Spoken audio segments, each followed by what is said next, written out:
After wading through some absolutely rotted films, my choices for your next niche horror movie night have been finalized. I specifically chose movies about working in the morgue. With that said, the first film is Nightwatch. 1994, streaming on Shudder. A law student named Martin takes a job as night watchman at the morgue, but his proximity to bodies soon involves him in a dangerous mystery surrounding the deceased. This is a Danish film. This movie is foreboding, mean, and really tense. It's kind of a thriller, mystery, horror, tonally similar to the movie Watcher from 2022. High points are any scenes where Martin is alone in the morgue working at night, especially when the alarm starts sounding and Martin has to go alone into the room where the bodies are kept. From the start, Martin and his friends absolutely don't feel prepared for the danger ahead. Martin and his friend Jens even have a bit of a game of I double dog dare you going on throughout the movie. All of this creates a feeling of lambs just being ready for the slaughter. That makes it really effective as a horror movie. On to my rating, I'm going to start with what I thought of the style, which I did give a 3.5 out of 5. I love the juxtaposition of the loud rock music that Martin plays when he's working in the morgue with the eerie quiet when he turns the radio off. For gore/scare, I gave this one a 3.5. The gore is restrained and the scare is subtle, but still well executed. My score for the writing, mostly thinking about story and character,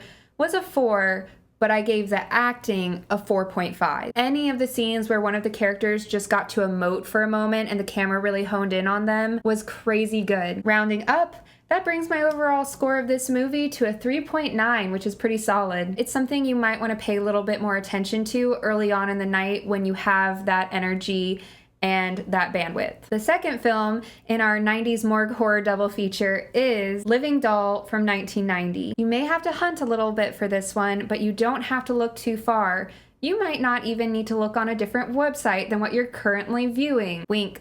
Wink. When a student working at the morgue is brought the body of a woman he had long fixated on named Christine, but who never knew he existed, his obsession doesn't necessarily end just because her life did. Eartha Kitt is in this movie, weirdly enough. This movie was apparently produced by a very well-known horror/exploitation movie producer. This movie is filthy, irreverent, and shameless, yet soapy and oddly sentimental. I think this one could count as a horror comedy due to the high camp. Tonally, this feels a bit like Tales from the Crypt, but also maybe the movie Creep. The high points in this film, any scene when the main character Howard is alone with Christine's body. He is just so sincere in his weirdness, painting her nails, bringing her a teddy bear, yet all the while Christine's body is getting nastier and nastier. The main character's mental state seems to be mirrored throughout the movie by the physical state of Christine's body. That really hits home thematically. Moving on to my rating. For style, I gave this movie a 4 out of 5. I love that they have such contemplative music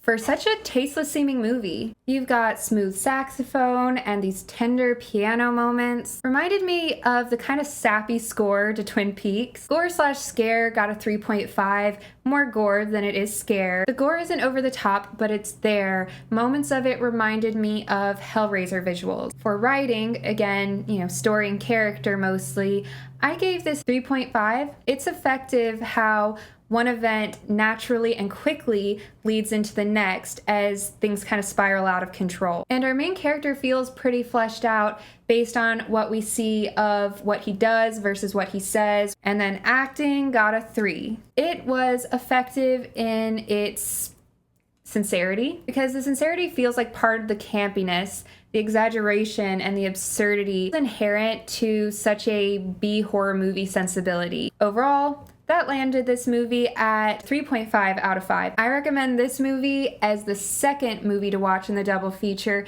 because this is a late night movie if I've ever seen one. One I specifically thought about including was 1991's The Boneyard. But listen, not only did I not enjoy that one on the same level as these two, but also it's valuable to have similarities and differences in your movie night selection. The Boneyard was campy on almost the same level that The Living Doll was campy, and what I want is to offer you variety. I will give that one an honorable mention though for having a giant zombie poodle. And that was my curated morgue horror double feature for your next niche movie night. I'd love to know what you would watch if you were doing a morgue horror movie night. So post that in the comments below and I'll probably check it out.